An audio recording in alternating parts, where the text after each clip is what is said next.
आमे निमित्त करुचे अर्थात पुओ बाहागर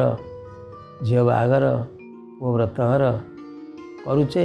एवं श्री जगन्नाथ महाप्रभु पाखे गोटे कार्ड पकई दौचे हे प्रभु आपण को निमंत्रण कलु आपण आसवे आम भोजी रे सहभागी हेबे किंतु जो भोजी आम करुचे से भूली जाऊे अरे गोटे कार्ड सीटी पड़ी काले ठाकुर आसवे कि किसी गोटे स्थान रखा किसी व्यवस्था करवा ये व्यवस्था किसी ना ठाकुर कौट बसवे एमती गोटे जीवन गोटे उपलब्धि सान पुअर व्रतघर चली थाए